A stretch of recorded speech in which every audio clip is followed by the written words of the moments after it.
he asked. There were a lot of people at the hospital, I murmured, eyes lowered to hide my lie. Surprisingly, he didn't press further. I saved you some food, he said softly.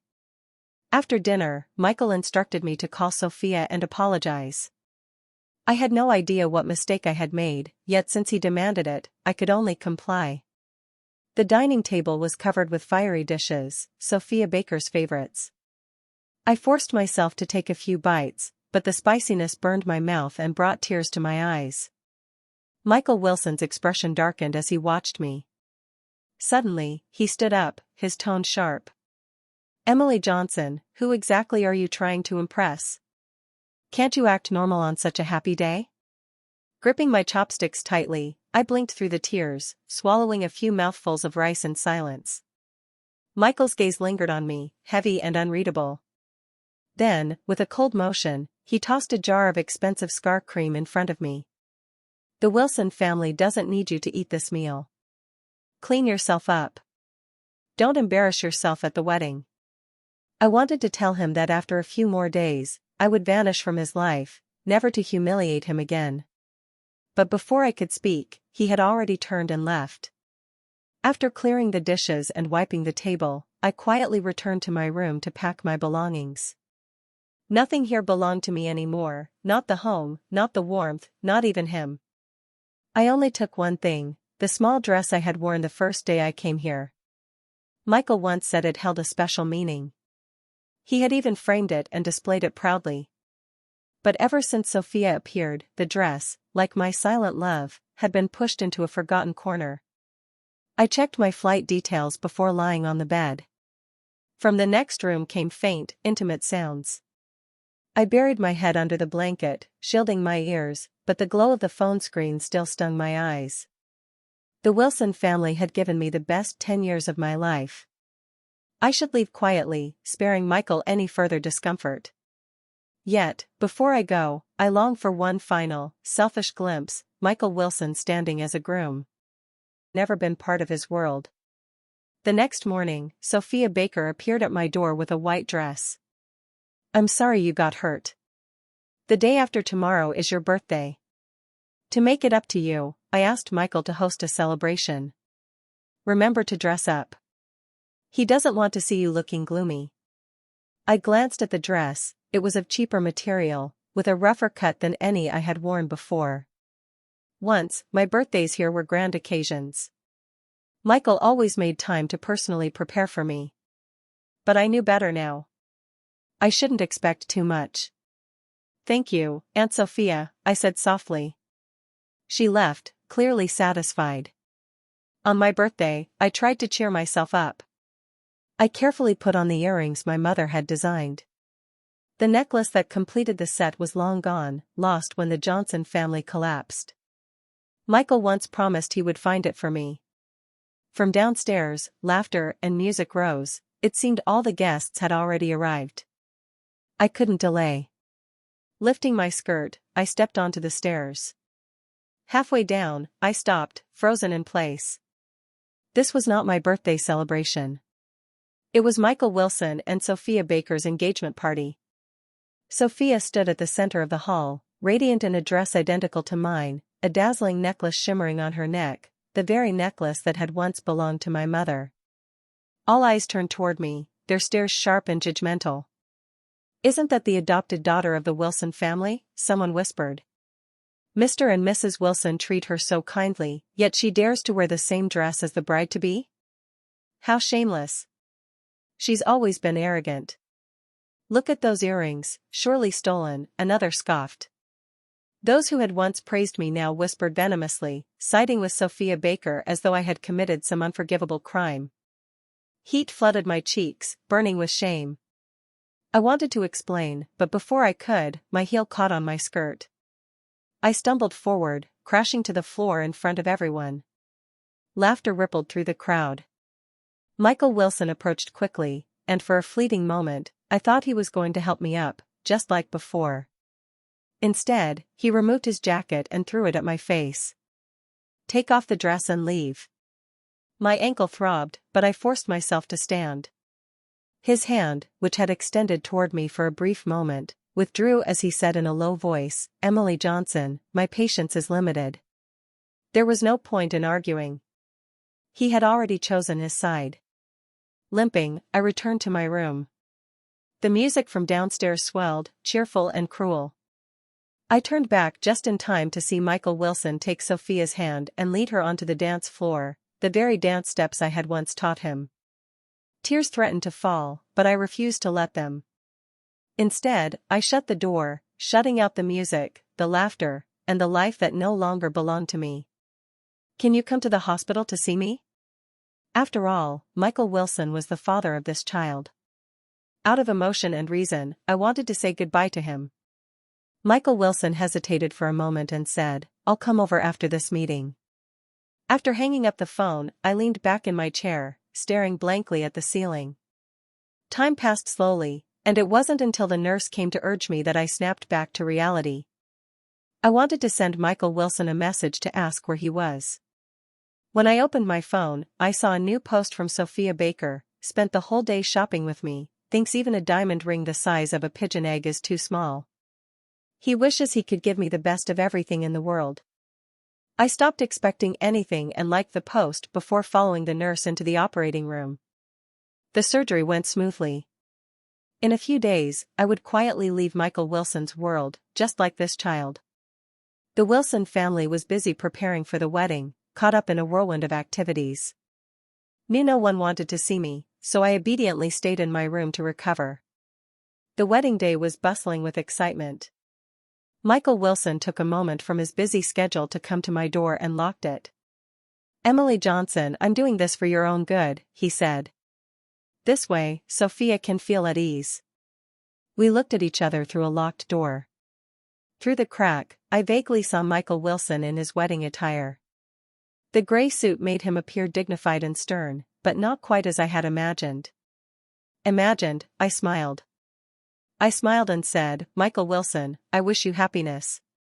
It doesn't matter who you're with as long as you're happy. I will quietly leave and never show up again." Everyone in the Wilson family was invited to this grand wedding, yet I was locked in this unnoticed room. When the surroundings calmed down, I shattered the glass.